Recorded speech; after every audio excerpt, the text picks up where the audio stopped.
The Catholic Men's Podcast, helping you find good works of literature for the Catholic gentleman.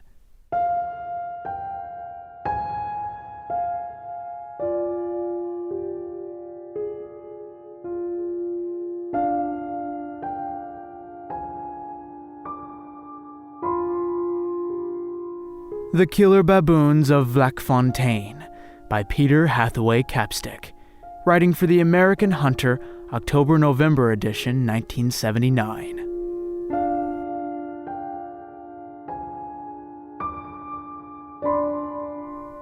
Author's Introduction. This is the only piece I have ever written that has drawn questionable reaction from my reading audience. I can only suggest that this comeback results from the lack of exposure to the civilized world of the many African species of baboon and their very real threat to human life. This chapter, which comprises a 2-part article, is not a piece of pulp. Any professional hunter of reasonable experience will confirm this, especially in southern and central Africa. I care not for the insipidity and unreality of those who espouse the concept of no wild animal being dangerous. It is simply and most demonstrably incorrect. Space doesn't permit a thoroughgoing investigation of the matter of aggressive baboons in this volume, but I can offer to the researcher the following pieces that have appeared in various newspapers cited. I did not write them, and you may draw your own conclusions. Baboons on Rampage, Natal Mercury, South Africa, December 29, 1983. Baboons in hordes invading homes, attacking livestock, ransacking houses, stealing food. Mrs. Abondo Aguavo just manages to save her baby. Baboons accused of kidnapping child, Pretoria News, South Africa, September 21, 1984. In Harare, Zimbabwe, a 2-year-old boy was taken by baboons, but was recovered unharmed the next day. 5 in hospital after baboon hunt, Pretoria News, Foreign Office, South Africa, April 4, 1985. In Harare, Zimbabwe, a rampaging baboon was the source of at least 8 wounded Zimbabweans after it ran amok through a densely populated area. The baboon was killed. Baboon attacks mom on road, Pretoria News, South Africa, April 19, 1987.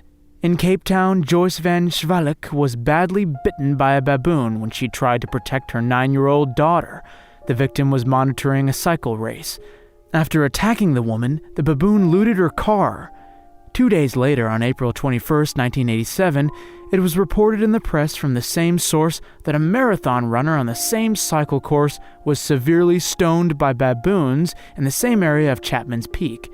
It took 29 stitches to close the runner's wound in his upper arm. This chapter's no joke. It really happened, and my actions were necessary.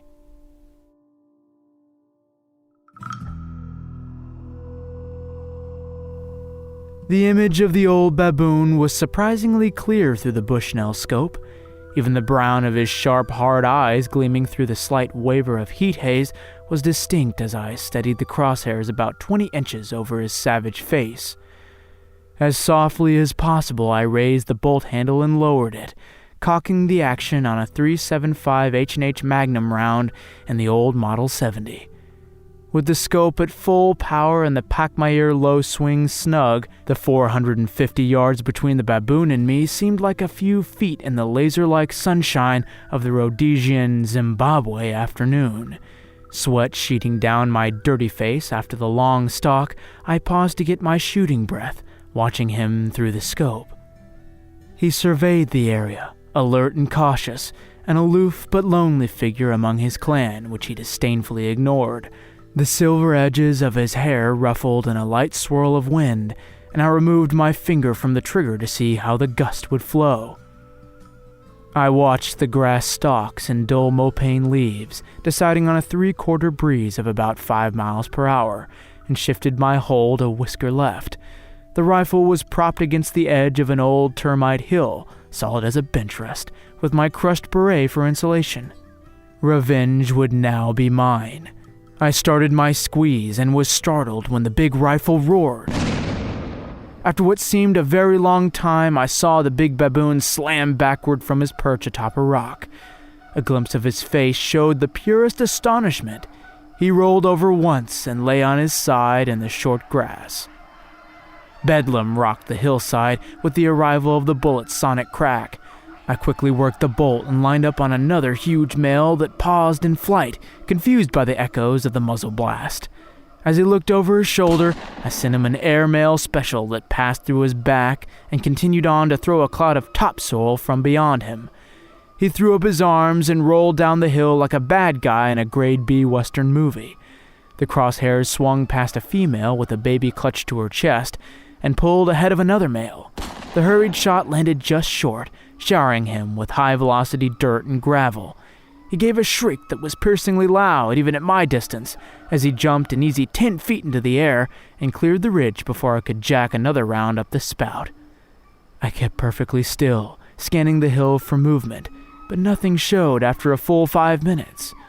I opened the action and clicked in fresh rounds.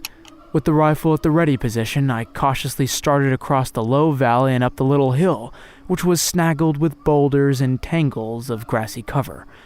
The old baboon lay where he had fallen, the exit hole of the bullet through his spine. His terrible madman eyes were still open and staring unglazed at my feet. Gosh, but he was huge. At least 90 pounds of iron muscle and tent-peg fangs that could disembowel a tom leopard as easily as a man opens a Ziploc bag. "Tag, you're it," I muttered softly, rolling him over with my foot, an odd feeling of ancestral murder running through the dark back of my brain. A chorus of outrage erupted from the trees. Well out of range, I went to inspect the other big male farther up the slope. He lay in a huddled lump. I prayed he was dead. Finishing off wounded Mabobo John was spooky. They're just too bloody human. As I walked toward him, I had to pass a large jumble of boulders about 6 feet high that formed a shadowy cave of solid rock. When I was 15 yards away and just even with it off my right elbow, I chanced to glance into the dark corner. I got the absolute fright of my misspent life. In a blur of hairy motion, the shade exploded with an ear-splitting series of screams and assorted, intensely unpleasant sounds as a gigantic male baboon launched himself at me. He was a terrifying nightmare creature, bounding with amazing speed straight at my young body. His lips were pulled back from the black mask of his Doberman muzzle, displaying his awful fangs. Nearly 2 inches of switchblade ivory displayed in that manner is not likely to go unnoticed. I'd be lying if I said I wasn't downright spooked. But I'll promise you one thing, brother. I wasn't having any of him. If I'd passed 5 yards closer, it would have likely been the ball game. No hits, no runs, one major error. I reflex shot him from the hip at about 10 feet. The big slug lucked into his left eye and took out everything west of his teeth. The impetus of his final leap brought his corpse almost to my feet, in spite of the impact of the .357 mag's bullet. I jumped aside and swatted him again, no matter how unnecessarily. When they try to bite you, you can't make them too dead. I lit a cigarette and got my heart restarted on the 3rd try. I promise you faithfully that I approached the other male on the slope with one eye on the rest of the rocks. The bullet had taken him dead on, and he was dead off when I turned back down the hill. Watching the vultures volplane lower, I wondered what bright day they would be stopping off to visit what might be left of me. Africa has a very effective way of stifling any ideas one may entertain of immortality. Well, I thought, trudging back towards my temporary camp, I'd finally won a skirmish with the Vlackfontein baboons. But the war was still very much in question. At the rate I was going, I'd be tripping over my beard before I could induce the huge troop to pack up and change territories. In 1975, when things got a bit sticky for palefaces in Zambia, and extremes of weather and overhunting made Botswana less than it used to be, I had entered into a deal to conduct client safaris in Rhodesia. The area I was to work in was the Matetsi Wildlife Area Safari Unit No. 4, about 50 miles south of Victoria Falls in the Zambezi River. I had chosen as headquarters an abandoned house originally built in 1902 by a chap who had actually driven an ox wagon all the way from Cape Town. The feat was, in those days, the same as flying a single-engine aircraft to the moon and back. Vlackfontein was a miniature paradise for game. It was pure, undiluted heaven also for the yellow baboons. These creatures had multiplied until I estimated the local troop had more than 100 members. They foraged in close company that discouraged all but the most occasional attack by marauding leopards, which normally keep their numbers down more than any other animal. The bloody baboons were everywhere, and to make matters worse, they had chosen a magnificent grove of mafuti, or Prince of Wales feather trees, as their sleeping place. The first notification I had of the location of their dormitory was an odoriferous waft of wind that would haunt the dreams of a sewer cleaner. Their night-long screeching and whooping insomnia, as well as their constant raiding of the papaya trees next to the house, soon made it clear that somebody was going to have to find new digs. It wasn't going to be me. On numerous instances previously, I had had nuisance problems with baboon troops becoming overbold, but killing a couple usually solved the problem, at least for a span of time. Unfortunately and fatally for one of my staff, I was to find the Vlackfontein troop very different indeed. From the outset, I can tell you that despite my general revulsion of them as some sort of human parody, I greatly dislike killing baboons. The problem lies in the fact that the baboon, if unchecked, can be one of the worst scourges of agriculture, game, and young livestock on Earth. They are the epitome of savage, calculating, cruel, and extraordinary intelligent varmints. I have twice been in leopard blinds and witnessed baboons catch doves that come to drink at nearby water holes, only to completely pluck them for the sheer fun of it, leaving the bird alive. The quickest of glances will convince you that baboons are nothing to fool around with, despite the impish charm of the juveniles. Their primate intelligence and attack behavior, coupled with their strength, agility, fangs, and powerful hands, make them among the most dangerous close-quarters animals in Africa's formidable collection of bad news for the stupid, overbrave, or unlucky. I'd have to have a couple of long ones and a half-pack of smokes before deciding between the unpleasant choice of tangling hand-to-hand with a baboon or a leopard. All things considered, I just might choose the leopard, despite the claws. That's because of the baboon's terrible biting technique. He anchors his great fangs in your meat and, keeping his jaws locked, uses his steel-strong arms and legs to push himself away. This maneuver rips out a chunk of meat that would just about fit into a 1-pound dog food tin. A big male's muzzle may be 8 inches long, and pound for pound, he's 3 times as strong as a human wrestler. I know of no wrestlers who ever had teeth that big either. The relationship between the leopard and the baboon, as predator and prey, depends upon the terrain, the baboons, leopard populations, and other factors. No leopard that had not been overdoing the catnip would dream of trying to take a member of a troop that was not incapacitated or on the very fringes of the group. Even trying for an isolated or vulnerable small or female baboon can be the equivalent of Russian roulette for a leopard. 3 times I have found the bodies of baboon-killed leopards caught by the sentinel males. In one case, the deed had been done to a full-grown tom by 2 old males, both of which had taken something of a lacing themselves. I didn't witness the actual fight, but I sure heard it. Many humans, too, are mauled in African parks, often severely, by baboons that have become overly familiar with man. In 1963, a large baboon of the Chacma subspecies, very similar to the yellow baboons of Rhodesia, was killed by South African police.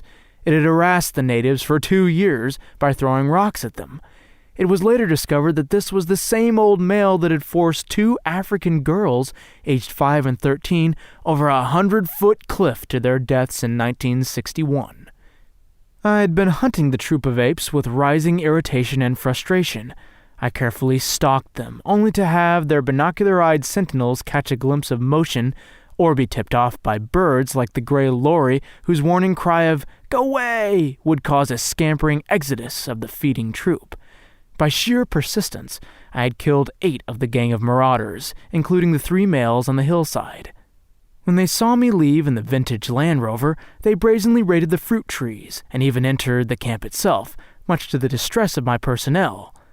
Then, 6 days ago, it had happened while I was off at Matetsi for supplies. A small garden had been planted in a plot of rough earth 50 yards from the huts thrown up by my temporary laborers. It was being weeded that morning by the wife of one of my bricklayers, a bright Mashona woman of 26 named Wedu. On her back, as is the custom, she supported a 4-month-old infant boy in a length of cloth. She was pulling weeds by hand when she had the strange feeling of being watched. As she paused in her work to look round, she was startled to see 4 big male baboons stalk out of the nearby brush. They began to advance on her, demonstrating very aggressive behavior, grunting and bouncing stiffly on knuckles and feet. With remarkable presence of mind, she threatened them back and threw a stone. This, instead of having the normal effect of sending them packing, seemed to infuriate them more. They drew closer to the now thoroughly frightened woman, surrounding her as she began to scream for help. As she tried to wrestle the baby from the hammock on her back to protect it with her arms, one of the baboons raced in from behind and, with a ferocious tug, pulled the child free. He immediately gripped it in his jaws. The woman, panicked to madness by the sight, charged the baboon, only to have one of his mates snap viciously at her leg. The male who had the child shook the pathetic bundle and dropped it, turning on the mother. It happened at that moment that Amos and Rota, respectively my gun-bearer and tracker, were returning from the spring when they heard the woman's cries. They came upon the scene at a sprint. Both were armed with spears, and they immediately attacked the baboons, shouting at the top of their lungs. Seeing the determined, armed men bearing down on them, the baboons broke off their harassment of the poor woman and began to stalk reluctantly back towards the brush. Their retreat was sufficiently grudging that Rota, who was younger and faster, got within range and was able to plant a spear through the thigh of one of the males. While he bit and fought the steel blade, Amos was able to spear him to death as the other 3 turned tail and left. The woman was hysterical and had several nasty lacerations. When I treated these, I concluded that the baboon's fangs had cut across her skinny shin bones. There was no hope for the child. A set of massive fang holes had punctured him through the chest, and although he lived a few minutes, he was dead by the time he could be carried to the huts. We buried him deeply that night, as custom dictates, on his right side, knees drawn up, facing the rising sun he would never see again. That was enough. It had not taken 10 minutes for the entire labor camp to agree that these baboons were, in reality, vengeful witches and warlocks. This is a common belief among bush Africans about any man-eaters or marauders. Was I, their employer, a blind man, they asked themselves in whispers, that he could not see that the Mabobo John wanted revenge for their dead and would strike any time they had an opportunity? Disgusted, I paid off those who wanted to leave and called a conference with my hunting staff for that evening. They, no matter how personally spooked by the strange attacks of the baboons, never would have dreamed of inviting the stigma of cowardice by quitting. They were Madoda, warriors, not Mafazi, to run from danger, skirts flapping.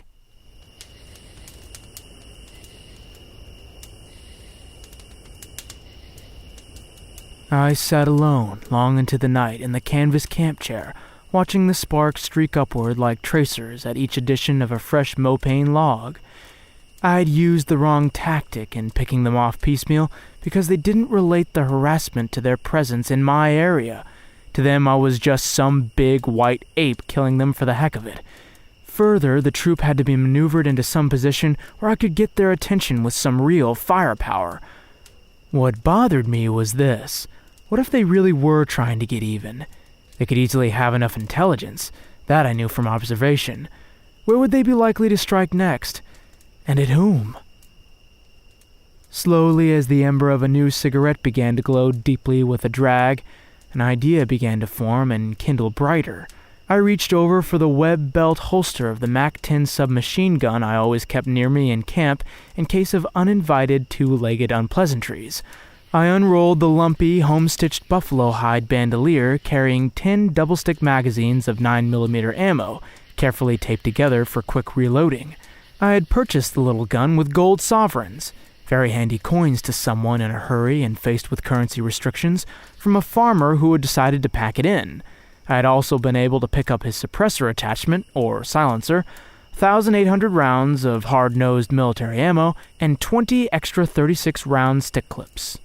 With its wire stock retracted, it wasn't much larger than a good-sized pistol, and it had a rate of fire of about 700 rounds per minute. I preferred it vastly to the standard FN assault rifle in 7.62mm that most people carried in their bush cars. I thoroughly examined the little brute and extracted the overlapped magazines. As the firelight licked silently at its dull finish, my idea formed more solidly with each throb of my thoughts. The next day, I put my plan into action. The sun looked like a giant red balloon as it finally began to slip down behind the trees, leaving the sky with thick varicose veins of gold and orange. Through my binoculars, I watched the first of the troop file into the grove and disappear into the murk of shadow, their hoots and barks threatening as they vocally sneered at us. I decided to go ahead and dine, waiting for full darkness. That should give the baboons time to settle down and doze off. We took our positions about 50 yards from the trees. Amos stood to my right with a heavy bandolier of double magazines for the MAC-10. I had removed the submachine gun silencer for more noise confusion. With several clips in position to hand to me, Amos was ready for the attack. On my left was Rota, holding the cocked flare launcher, another cartridge ready in his hand. Flanking us were my 6 other men. 3 on the right carried spears, and 3 on the left, who blew casually on embers of campfire wood, carried the slingshots so common among Rhodesian tribesmen for knocking off doves or francolin. These slingshots were loaded with thunder flashes, ready for lighting and launching. Being a professional small boy at heart, my camp was never short of wondrous and fascinating paraphernalia, which included 6 magnesium aerial flares and a dozen or so nifty little monsters called thunder flashes. These are really super firecrackers, made to simulate grenades for training exercises. But they're no joke, and easily could blow most of your throwing arm off from here to the Carpathian Alps if you didn't get rid of it in time. "Lungele manje," whispered up and down the line. All set. Amos gave the low hoot of an owl. I caught the small flash of a match flaring at the far side of the thickness of the grove. The tiny spark roared and grew, racing in a 200-yard semicircle around the far side of the grove, where we had scratched a shallow trench. We had soaked the trench with a mixture of more than 100 gallons of gasoline, kerosene, and old crank case oil. The fire cut off the escape of the troop effectively. No baboon, even with the courage born of desperation, would try to pass through that 5-foot wall of hell. I watched the flitting form of the boy Amos had sent to light the trench fire dashing closer until he was panting beside us. It was time to go to work. At that moment, Rota fired his first flare on my command. It arched like a giant firefly over the trees. I signaled the slingshot men and watched the sparkle of 3 thunderflash fuses in high trajectory. A second later, they exploded in a ragged procession of perfect airbursts on a far side of the grove. Rota's flare then burst under its parachute, lighting the area brighter than midday. For an instant, there was silence. Then the baboons went berserk. I've never been in a riot in a madhouse, but this couldn't have been much different.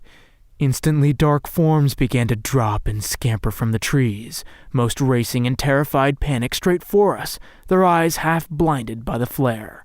Some very icy second thoughts scampered up my spine as they poured down on us.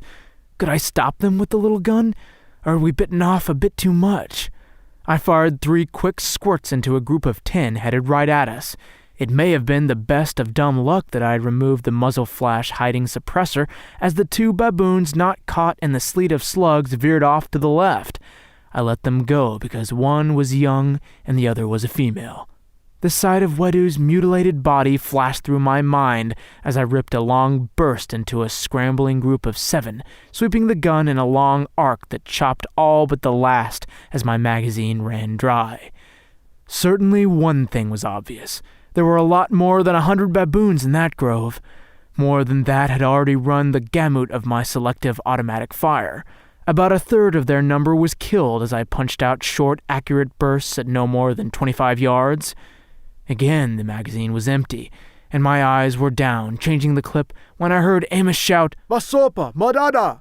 I glanced up just in time to see 2 males skewered in midair by the spearmen on my right flank as the baboons bore down on us in a desperate charge. There was no need to finish either of them, as my men decapitated each with a single slice of their pangas. Finally, the screeching and grunting died down and the movement lessened. The tabloid of death was pinned like some great diorama in the sterile light of a new flare. Another 20 or so baboons remained alive in the grove, scampering and dodging as they sought to break our deadly ring of flame and lead. I killed 2 more big males, but left another 6 or 8 go, spurred on by a couple of bursts behind them. To have left the troop completely shattered, without any of the leadership and protection that are the duty of the adult males, probably would have meant their complete extinction. Exhausted, back at my temporary camp, I poured a nightcap while clearing the MAC-10. I sat beside Amos, who was reloading the emptied magazines, each with 36 staggered rounds. Frankly, I was having a lousy bout of depression over the slaughter, wishing it had not been necessary. Amos, quietly clicking in the gleaming rounds, seemed to catch my mood. "Aya, Katazi and Kozi," he said, pausing to roll a cigarette of newspaper and black shag tobacco. "Don't worry about it. They would have killed you if they could. It is just the way of things that a man must fight his enemies to hold his kraal and his woman." I thought about what he had said for a long time, and realized his wisdom. The troops simply had to be moved, and after killing the baby, there was no choice left to me as to means. They would settle again, perhaps 20 miles away, maybe along the Bemba. They would build their tribe again until they had reached a natural balance with the leopards and disease. Africa would go on again as it had for the baboon since the days of the South African caveman. End of The Killer Baboons of Vlackfontein by Peter Hathaway Capstick. Thanks for listening, and watch out for baboons. Godspeed.